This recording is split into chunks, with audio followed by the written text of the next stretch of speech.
They hanged him at noon. The sun was high scorching, but the crowd stood packed in the square, like cattle faces, red hats in hand, children sitting on their father's shoulders waiting for the show. A few men from the plantation laughed as they passed around a bottle. "He finally did something worth watching," one of them muttered. The preacher mumbled a prayer, quick and dispassionate. The man on the gallows didn't flinch, didn't cry, didn't even blink. They called him Mute Joe. Some said he was born dumb. Others claimed he'd had his tongue cut out during a whipping, though no one could remember when or by whom. For years, he'd driven wagons for the old white families, hauling cotton barrels livestock. Never said a word, never looked anyone in the eye.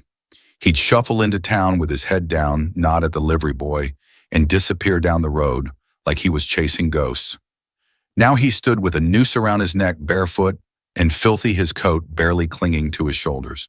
The sheriff asked if he had any last words more out of tradition than curiosity. No one expected an answer. The man just looked past them, all over their heads, as if watching something none of them could see. Someone in the crowd whispered, "Why hang a fool?" Another answered, "Fool my ass." They say he was smuggling runaways, whole families. The rumor rippled through the mob like wind through dry grass. The laughter stopped. Whispers swelled. A few people stepped back, uncertain now whether they were watching a criminal or something else. A boy in the crowd, maybe 7 or 8, clutched his mother's hand tightly. His knuckles were white. He kept staring at the man on the platform, eyes wide, not blinking. He knew that man, not from stories or warnings, but from a night 2 years ago, when a wagon had rolled up under a moonless sky, when strong hands had lifted him from the mud, wrapped him in a burlap sack, and told him without words he was going to be safe. That man had carried him, his sister and his mother, through the woods while dogs howled somewhere behind. They'd crossed rivers, ducked under trees, and never once stopped until morning broke and the scent of smoke and gunpowder was behind them. That man had not been dumb. He had been quiet. There was a difference. The boy tugged at his mother's sleeve. "Mama," he whispered, "that's him." She squeezed his hand harder, eyes fixed forward. She knew it too. On the gallows, the hangman pulled the lever. The trap door creaked. The rope snapped taut. His body jerked once, then hung still. The crowd stood frozen, unsure whether to cheer or shudder. The silence that followed was unnatural, not holy, not mournful, just unnerving, as if the world had inhaled and forgotten how to breathe. A crow cawed from the church spire, and then the boy spoke clear, sharp, cutting through the silence like a blade. "He saved me," he said. Heads turned. His voice trembled, but he didn't stop. "He saved my mama too. We were gonna die. His mother pulled him close, hand clapped over his mouth, tears streaking her face. A man nearby turned away ashamed. A woman crossed herself. The preacher stepped down from the platform, face pale. The sheriff folded the noose back into a coil, but he wouldn't look at the body. As the crowd began to disperse, no one spoke. No one joked. The same men who'd laughed now walked home quietly, hats pressed to their chests. Out past the edge of town, in the shadows of the pines, a cart stood abandoned near the creek bed. Its wheels were caked with mud. One of them still had a white cloth tied loosely to the axle, fluttering in the breeze. The horses were gone, the driver gone, but the faint grooves of the wagon's trail led into the forest and onward, beyond the reach of ropes and fire. The boy looked back one last time, not at the gallows, but at the sky. He could almost hear it again, the steady thump of hooves in the night, the hush of breath, the silent promise, "You're not alone." The boy never forgot that sound, the steady rhythm of hooves in the dark, the soft creak of wood and harness leather, the way the air felt just before dawn, when freedom was still just a direction, not a destination. Long after the hanging, long after the town pretended it had never known a man called Mute Joe, the memory lingered. But how did it begin? How does a man who never speaks become the voice of hope for the voiceless? Before the name Mute Joe, before the rope, before the whispers, he was simply known as the mule driver on Old Red's plantation. No one asked where he came from. Folks just assumed he'd always been there, driving wagons, mucking out stalls, sleeping beside the animals. He ate alone, worked alone, and kept his eyes low as if the dirt was the only thing worth looking at. The children on the plantation threw stones at his boots just to see if he'd react. He never did. They called him names, tried to trip him, even spat in his food once. Nothing, but he watched. He listened. When the overseers barked orders, when the masters laughed too loud, when someone sobbed quietly in the night, he heard it all. And every night after the world had folded itself into silence, he would sit beside the horses and trace lines in the dirt. Routes, turns, landmarks, paths only he could read. It wasn't courage that made him start, it was a question. One day a woman barely older than a girl, thin, bruised, hollow-eyed, stepped in front of his cart as he prepared for a supply run. She held her baby tight against her chest and said, voice cracking, "Please, I ain't got nowhere left." She didn't expect a reply. She knew he wouldn't give one, but her eyes begged him to choose. He stared at her for a long time. Then he climbed down, reached into the hay, and pulled back a tarp. She climbed in without another word. He covered her, climbed back up, and snapped the reins. That was the first, not the last. From then on, the cart changed. It was no longer just a wagon for hauling feed and barrels. It became something else, a vessel, a doorway. He built secret compartments beneath the floorboards, lined them with rags to muffle sound, hid water jugs and old bread in the corners. Sometimes he'd drive an entire day with nothing but stillness and breathing beneath his feet. He never used the same route twice. He learned to read the wind to tell which roads were too quiet, which ones smelled too clean, like soldiers had passed through recently. He marked trees with tiny slashes of sap, left pebbles and patterns along fences. Each signal meant something, a warning, a direction, a message meant only for those desperate enough to see it. His silence became a language. The other workers began to notice. They wouldn't speak it out loud, of course. That was too dangerous. But when someone disappeared in the night and didn't come back, they would glance toward the stables and nod just once. Gratitude hidden behind fear. He didn't ask for thanks, didn't want it. His face never changed. To the white folk, he was still just that mute bastard with the crooked hat. They assumed he couldn't even understand half of what they said. That's what kept him alive. Their arrogance became his armor. But he knew the cost. One night the horses refused to drink. There was something in the air, smoke maybe, or fear. The woman he was carrying that night had 2 children and a husband with a busted leg. They were too many, too loud, too slow. At the last checkpoint, a Confederate patrol flagged him down. He played the fool. Let his eyes glaze over, let spit drip from his lip. One soldier laughed and told him to go on, dumb mule man, but another squinted and stepped closer. His foot hit a loose board in the cart, and from beneath the smallest child made a sound, a whimper, nothing more. Everything froze. The soldier stared at him, and Mute Joe did what only a desperate man could do. He dropped the reins, fell to his knees, and began to shake and groan like a madman. The soldier recoiled, muttered something about catching the fever, and waved them off in disgust. That night, as the family fled across the creek under cover of fog, he sat on a stump and wiped the sweat from his face with shaking hands. His whole body ached from holding the madness in long enough to survive. He was tired, but he wasn't done. There were more roads to learn, more lives to carry, and silence once again would be the sharpest tool he had. The more lives he carried, the heavier the silence became. It clung to him like the sweat on his back after a long ride, thick, invisible, and impossible to shake. But he wore it willingly. It was safer than speech. Words could be overheard, misquoted, twisted into ropes tighter than the ones on his reins. Silence, though, it was armor. And in that armor, he continued to ride. But even armor cracks. One evening, just as the sky was bleeding into dusk and the first crickets began to chirp, a figure emerged from the tree line near the old mill road. Mute Joe had been resting his horses under the shadow of a broken barn, waiting for the moon to rise before continuing north. The figure walked with purpose, but not fear, a man lean, but strong, with a pack slung over one shoulder, and eyes that darted like someone used to watching his back. Joe didn't move, didn't greet him. He rarely did. The man came close enough to smell the sweat and wood smoke on him, and without asking for permission, climbed into the back of the wagon. Joe studied him for a moment. There was something wrong, not in his appearance, but in the way he settled in too comfortably, didn't flinch at the creaking wood, didn't ask what the route would be or where they might be stopped. Most people trembled. Most whispered prayers. This man just lay back against the sacks of grain, like he was on his own porch swing. It wasn't fearlessness. It was calculation. Still, Joe said nothing. He set the wagon in motion, the wheels groaning softly beneath them. That night, they traveled quietly past burned-out homes, over dry riverbeds, through the forest so thick it swallowed the stars. There were no patrols, no dogs, but there was a smell Joe couldn't place a metallic tang that didn't come from the horses or the road.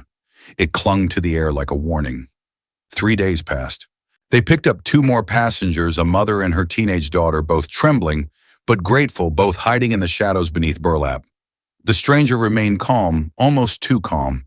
He didn't speak to them, barely acknowledged their presence, but Joe saw him watching, always watching from under the brim of his hat. It wasn't until the 4th night, just before dawn, that Joe found the knife, tucked into the man's boot, the handle worn smooth by use.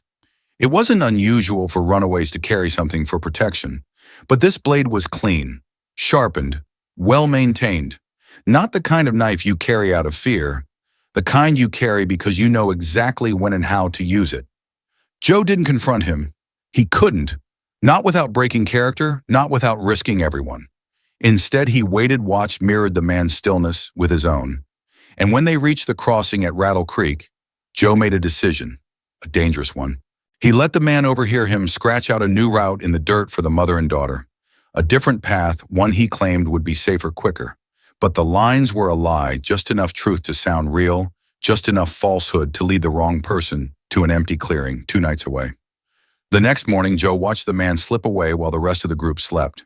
He left no goodbye, no warning, just vanished like smoke through trees. The mother panicked, thought they'd been abandoned. But Joe kept driving. He always kept driving. 2 days later, news reached a safe house up north. Confederate scouts had ambushed a supposed escape group in the clearing near the swamp. But there had been no one there. No bodies, no survivors. Just a scratched message carved into the bark of an old elm. Wrong ghost. Joe never spoke of it. He didn't need to.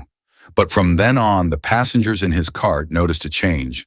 The way he checked behind him more often. The longer pauses at each fork in the road. The new symbols etched into trees, not just to guide, but to warn. There were enemies now, not only behind him, but beside him. Men who looked like the saved, but moved like the hunters. And still he drove. The roads twisted deeper. The passengers grew quieter. Trust was no longer given. It had to be earned in every turn of the wheel, every silent nod. And the man they once thought too dumb to speak, he had learned to think like a spy. But even spies, no matter how silent or careful, find themselves cornered by fate. And fate, as it often does, came dressed in the scent of rain and the clatter of unfamiliar boots on a road too quiet for comfort. It had been a long day. The sky hung low with a blanket of gray, the kind that pressed down on your chest like a warning you couldn't name. Joe's wagon was heavier than usual, burdened not just with weight, but with urgency. Inside were 6 passengers, 2 women, one of them heavily pregnant, a boy not yet 10, a limping elder who wheezed with every breath, and a young man whose silence came not from strategy, but trauma. They were fragile, exhausted, and slow. Joe knew this route well, knew the rhythm of the land, the subtle curve in the path where rabbits darted, and the familiar stone that marked a hidden trail through the woods. He also knew when something was wrong. The checkpoint wasn't supposed to be there. It sat like a splinter in the middle of the road, flanked by 3 Confederate soldiers and a pair of dogs already sniffing at the wind. Their voices echoed louder than the trees should have allowed. Joe pulled the reins gently, just enough to ease the wagon's momentum without drawing suspicion. He dipped his chin low, let his hat shadow his face, and allowed his jaw to hang slack as he always did when danger smelled close. One of the soldiers, a broad-shouldered man with a red sash and a hard face, stepped forward. He squinted at Joe, then walked slowly around the cart, tapping the wood with the butt of his rifle. "What you got in there, boy?" he asked with the kind of smile that never reached his eyes. Joe made a noise in his throat, nothing coherent, just a slow grunt and a dumb nod toward the hay-covered crates. The soldier chuckled. "Dumber than a mule," he said to his companions. "Let's take a look." The other men approached, one lifting the edge of the tarp, another circling toward the rear. The dogs began to whine and paw at the earth. Inside, the passengers didn't dare breathe. The pregnant woman clutched the boy close, her hand pressed so tightly over his mouth that his cheeks flushed red. The old man bit down on a rag to keep from coughing. One sound, one misstep, and it would all be over. Joe moved then, not fast, not frantic, but with the calm desperation of a man who had thought through this moment 1,000 times. From under the driver's bench, he retrieved a sack wrapped in cloth, carefully, almost reverently. Inside was the body of an older man, dead for a day, maybe two, the stiffness just beginning to set in. The scent had ripened enough to turn away even the curious. This was not a passenger. It was a sacrifice. Joe had picked him up near the edge of a dried-up creek bed, a former slave whose body had been left for the buzzards. He hadn't known the man, but he had recognized the marks, the same welts and broken fingers he'd seen on so many others. Joe had whispered a quiet apology as he lifted the corpse into his cart. Not for the death, but for what he would need to do with it. Now with the soldiers circling, Joe lifted the sack and tossed it roughly onto the top of the wagon, right over the hidden compartment. The tarp sagged with the weight. The smell spilled out instantly, hot, sour, undeniable. The dogs yelped and pulled away. One soldier cursed and gagged. "What the hell is that?" the red-sashed man barked. Joe let his tongue loll out of his mouth and patted his chest wide-eyed, as if to say, "Sick man. Bad fever. Don't touch." The bluff worked. Or maybe it was the stench. Or maybe the soldiers didn't care enough to push further. Whatever the reason, the man waved his hand and said, "Go on, get out of here? Take your rot with you?" Joe nodded with exaggerated slowness and flicked the reins. The wagon creaked forward, groaning beneath its weight and secrets. No one spoke for miles. That night, under a grove of cypress trees, they buried the body. Not because they had to, but because it was right. The young boy who had remained silent the entire ride stepped forward and laid a small stone at the foot of the grave. Joe watched him, eyes soft beneath his brim. No one thanked him. No one needed to. Because that night they had all seen what silence could become, how it could bend itself into courage, how it could stink of death and still be an act of mercy. And Joe, though his shoulders sagged with fatigue and the memory of what he'd done, knew the road ahead would not get easier. But it would go on. The road did go on, but it grew darker with each passing mile, not just in the literal sense, though the woods grew denser and the stars more reluctant, but in the way suspicion began to cling to Joe, like dust to his boots. Ever since the checkpoint incident, he had sensed a change in the air, a shift in how people looked at him, less with contempt now and more with curiosity. And curiosity he knew was dangerous. Silence was safe only when no one was listening, but now someone was.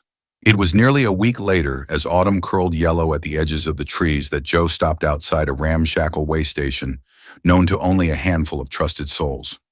It sat on the edge of an old orchard, hidden behind a collapsed fence and a tangle of blackberry thorns.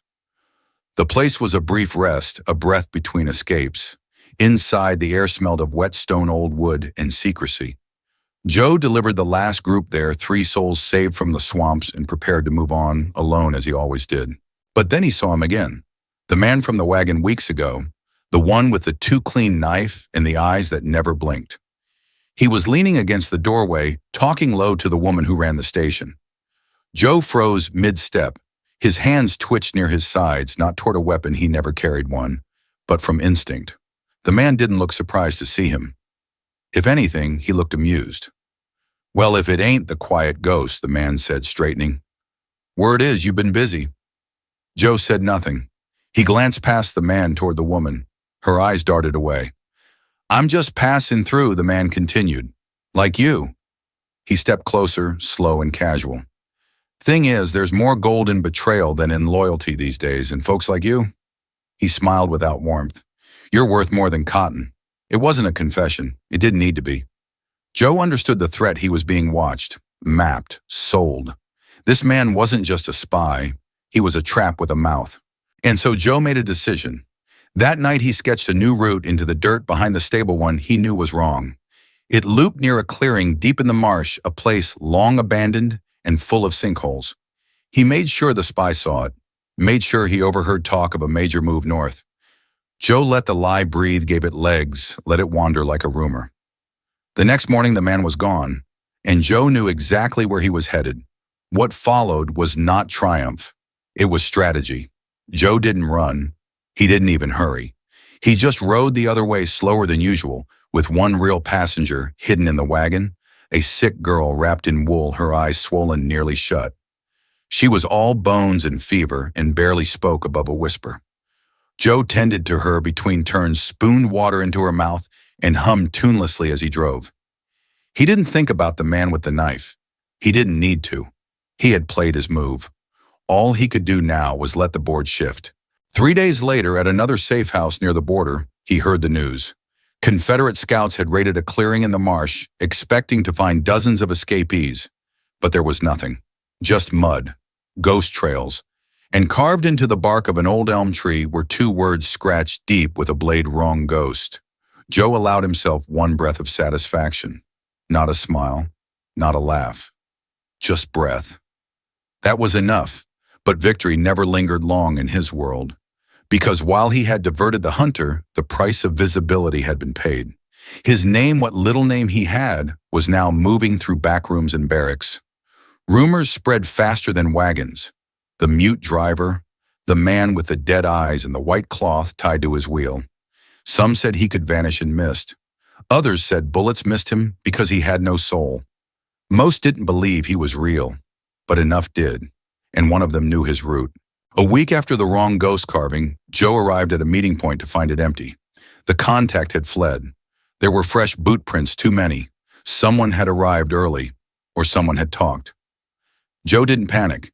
He parked the wagon in a thicket and waited for nightfall. Listened, watched, and when he heard the soft crunch of footsteps from behind, he didn't turn. Just reached slowly into his coat and pulled out the small cloth he always kept close, the same white scrap he used to signal the safe ones. He tied it to the wagon wheel without a word, and then he stood, because some traps aren't meant to be avoided.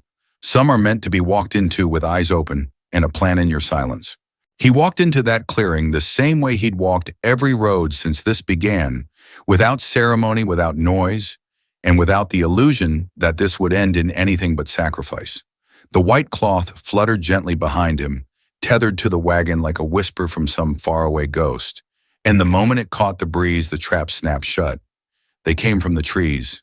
Uniforms, rifles, boots, too clean to belong to men who lived the dirt the way he had. There were 5, maybe 6 of them, hard to tell through the mist and the dying light, but they moved with certainty, rifles raised, eyes sharp. The man in charge was young, likely no older than 25, but carried himself like someone who had read too many books on war and not yet bled in one. His voice was crisp and practiced. That's far enough. Joe didn't argue. He stopped where he was, hands empty, posture loose. He didn't feign madness this time. Didn't let his jaw slacken or his eyes wander. He looked straight ahead. And the lieutenant, because that's what he must have been, noticed. "You're not what I expected," the young man said, stepping closer. "They said you were simple, mute, half mad." He studied Joe as if trying to determine whether he was legend or just some tired, filthy man with nothing left to lose. "Are you him?" Joe said nothing. The soldiers searched the wagon, tore through the false floor, flung aside sacks and ropes and rags, but there was nothing inside. No passengers, no maps, no secret compartments, just mud and the faint scent of old hay. One of them returned frustrated. "He's clean."